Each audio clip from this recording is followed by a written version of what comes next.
Without using this wrist cheat, your doubles will start to get sloppy and take on that galloping sound as you go faster.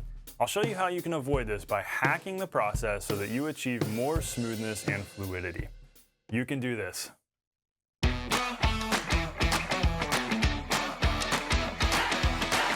Hey, welcome to the Non-Glamorous Drummer. I'm so glad you're hanging out today. I help beginner and intermediate drummers become the musicians that sound awesome with a band, nailing songs who other musicians want to play with. And we do this by learning the core drumming skills that help you grow faster and get quicker results in the practice room. And hey, if you are a beginner drummer, even if you're not a beginner, but especially if you're a beginner and you are noticing that one of your hands is more capable than the other, in other words, you have a weak hand that just doesn't seem to want to do things as well as your strong hand, for most of us that's the left hand. If you're dealing with that and you're finding that you can't play fills well because there's a hand that's always lagging behind, you can't navigate around the kit fluidly because one hand is just stiff, you can't play grooves well because one hand is totally incapable. If you find that you've got this weak hand that's just wreaking havoc on everything you do, we've got to fix this because you're going to constantly run into problems if you don't deal with this now. So thankfully, I've got a solution for you and it's totally free. I want you to dive into my free Solve Your Weak Hand in 3 Steps, Eliminate Your Weak Hand Completely in 3 Steps mini course. It's in the description below. The link is right there. This is going to give you freedom between your hands. Just in these 3 lessons, you're going to be able to break down exactly the issues going on and get both of your hands working well together. It's going to be game changing for you. So go check that out. Dive into that. That's going to help you a lot with working on your doubles, by the way. All right, on with today's lesson. So when we were talking about tempos in the previous lesson in this series, where we were working on our very slow rebound doubles like this, and I told you can work these 8th note doubles up to about 160. But what you start finding as you start getting faster, the dynamic differences there start to increase. What do I mean? So you start to hear more of the gunka gunka gunka gunka gunka versus when we're going really slow. It sounds pretty similar, gung, gung, gung, gung, but as we go faster, and we start to hear that galloping, it sounds like a horse galloping. So the point is, if we keep going at the rate we're going, by the time we get to 8th notes at about 200, so we continue past that 160, or 16th notes at 100, that's how we're going to count them at this point. And once we get to 16th doubles around 90 to 100 beats a minute, we're really running into some problems here. And what we've been doing is really not working so well. And so the doubles are just taking on that sloppy, amateur galloping sound that just aren't even.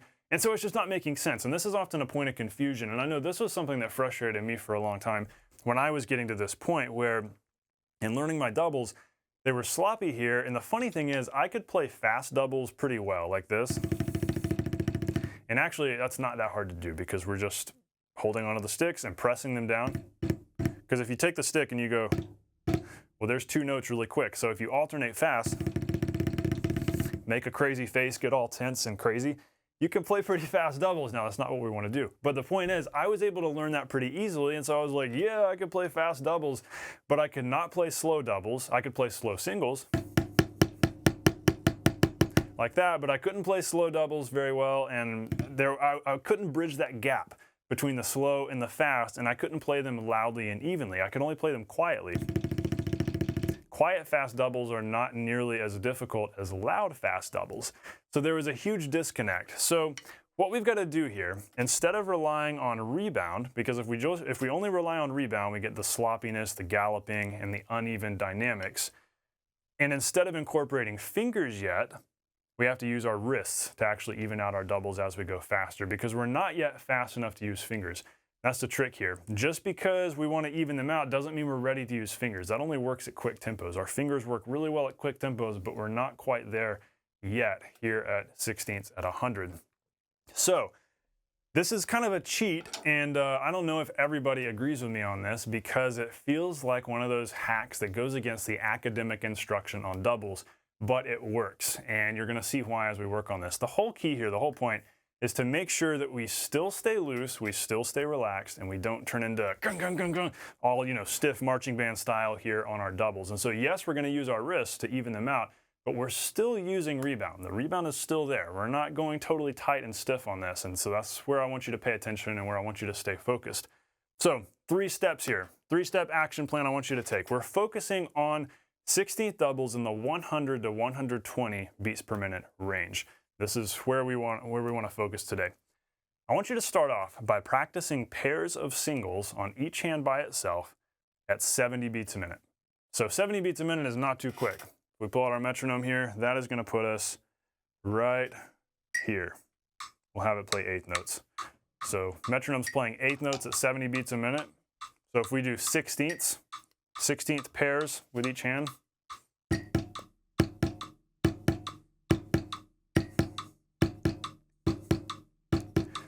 that's what I want you to practice, because that is what we're going to use here as we're playing these quicker doubles.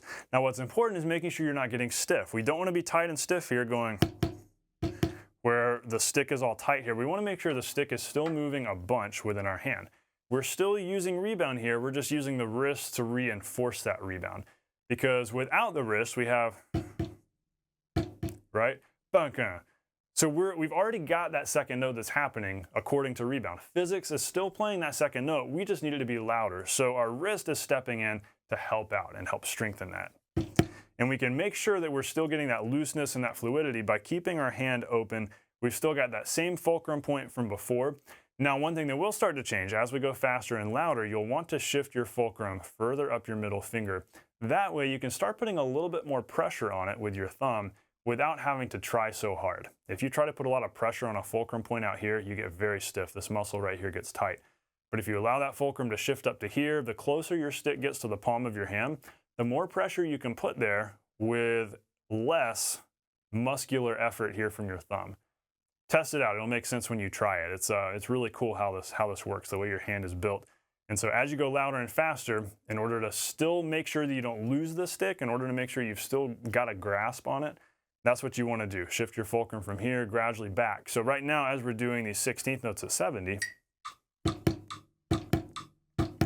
I've shifted my fulcrum from here, where we were doing the free bounce, to right here. So just a little bit more pressure. But notice how fingers are still staying loose. We want to allow the stick to move within our hand. That is so important.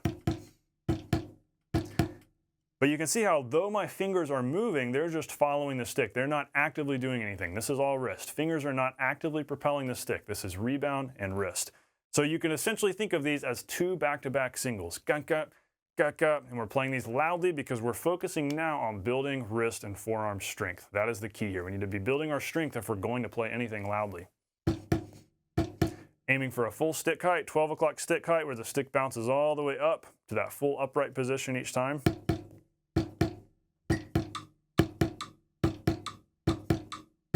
Do this with each hand.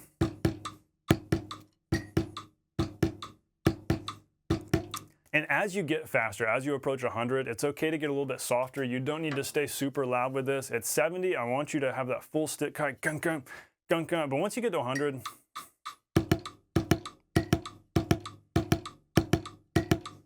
you can see how my stick height is starting to decrease. If I'm trying to keep that full stick height, that's a little bit forced. Go, go, go, go, go, go. Eventually you have to start bringing in a little bit of arm. It starts to get a little bit excessive at this point.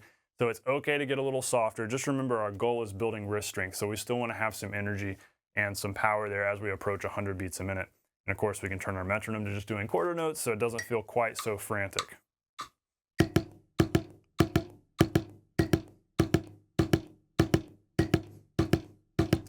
And then we're ready for step 2, which is really just repeat everything we just did, but do it on a softer surface.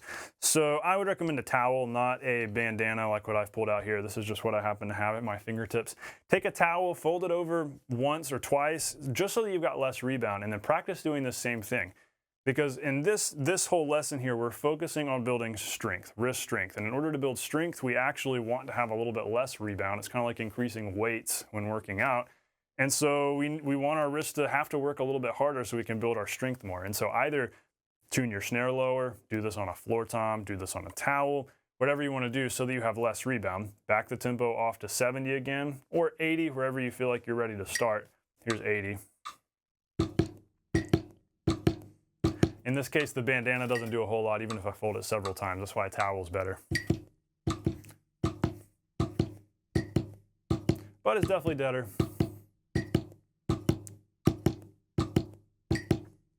And if you do this for a whole minute or so, you'll start to feel the burn. And that's where repetition is key. Do this over and over again. Keep going, keep going. so that you're getting that workout, and be sure to do it with either hand. Then you're ready for step 3, put this together at 70 beats a minute and then work those doubles up to 100. Now it's important, it's crucial that you back the tempo off to 70 again, go really slow so that you can start alternating here. Now remember, in the previous lesson I told you, hey, we're not doing singles, we're not going go, go, go, go, go, go, go, go, because we want to master rebound, and that was our essential first step. But now we're talking about wrist strengthening, so you're allowed to do gun, gun, gun, gun, gun, gun. It's okay to do that right now because our purpose is to build the wrist strength and the hand-to-hand coordination to then use this at a higher tempo. Right now, in playing, if we're doing that, those are not doubles, those are singles, but we're using these doubles played as singles as a mechanism to then use our wrist at a quicker tempo. Hopefully that makes sense. So here's 70. We'll have the metronome play 8s. And if you're having trouble getting these to work together, getting hands to work together, go even slower. Remember, it's just 1E and a 2E, 3E, 4E, and then left hand might be 1E and a 2E and a 3E and a. It starts on the ands, beat, and. We're just thinking we're right, left, right, left, 1E and a 2E and a 3E and a. Go however slow you've got to go to start getting this smooth, because smoothness is essential here. If this is not smooth at 70, it's not going to be smooth at 85, and it's definitely not going to be smooth at 100. So take your time here, be patient with this, working it slowly.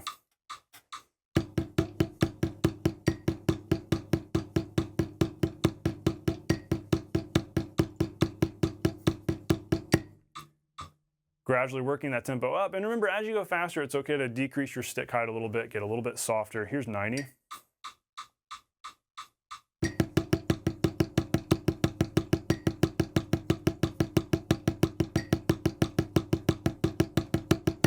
And remember, we're still using rebound. We've still got that loose grip happening. We're just using our wrists to emphasize and increase the volume of that second note. So now once we're here at 100,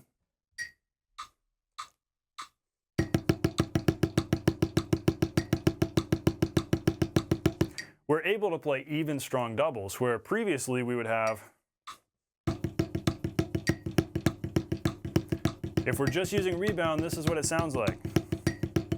We start to get that galloping sound, especially as we get faster than 100 and we move towards 120.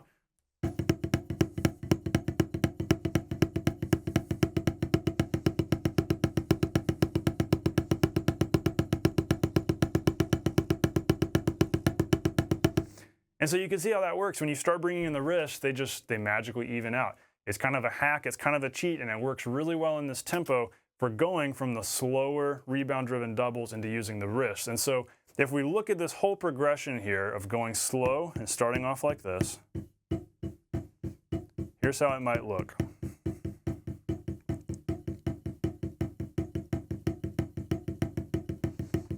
Here we start to notice the galloping, right? Gunk, gunk, gunk, gunk. So this is where we want to start using the wrists.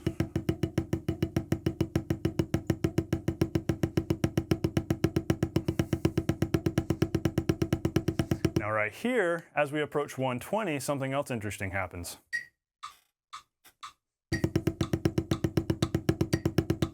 And as we go faster than 120, the interesting thing that happens is we're going too fast for our wrists, and our wrists stop working so well there. And so that's why in our part 3 to this double series, in the next lesson, we're going to talk about how to get your 16th doubles past 120, the finger tricks for making it happen. Because remember, right now in this 100 to 120 range, we're not fast enough yet to actually use the fingers. That's why we're still using rebound and wrists. And we'll continue to use rebound, but instead of using wrists to reinforce rebound, we're going to have to use fingers to reinforce rebound, and that's where we're going to go in the next lesson. But hey, before we go there, I want to know right now from you, what is your biggest challenge right now as you work on these wrist-driven doubles? What's the biggest challenge? What's frustrating to you? What's difficult about this? I want to know what your biggest challenge is here. Also, because as we go through all of these lessons, I want to know how else to help you in making future doubles trainings. And so let me know, what is the struggle here right now as you're getting into the 16ths at 100 range? What feels awkward to you? What makes it difficult for you? Tell me what that biggest challenge is as you're working through these steps. Remember that we're doing the singles, the pairs of singles, each hand by itself, gradually faster. We're building strength on a low rebound surface like a towel or a floor tom. Then we're slowing it back down and working them together. These are our steps we want to go through. So let me know what your biggest challenge is. But know that you can do this. As you practice this and as you go slow and as you repeat these things over and over again with the metronome, you can do this. You've just got to give it some time, give it 30 minutes a day, give it a few weeks, and you'll start to see tremendous progress and results here. I know for me, really mastering doubles was a process over a summer for me. It was while I was in college. It was a college summer where I set out that summer to really get my doubles under control. A pretty nerdy goal for the summer, but that was my goal. May to August, whatever.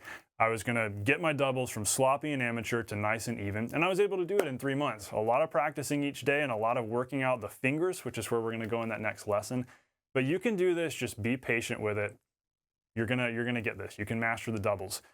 So know that you can do this. Stay non-glamorous. I'll see you in the next lesson where we're then going to talk about how to get your 16th doubles past 120. We'll start working out the fingers, and that's going to be a lot of fun. I hope this has been valuable to you. I will see you there.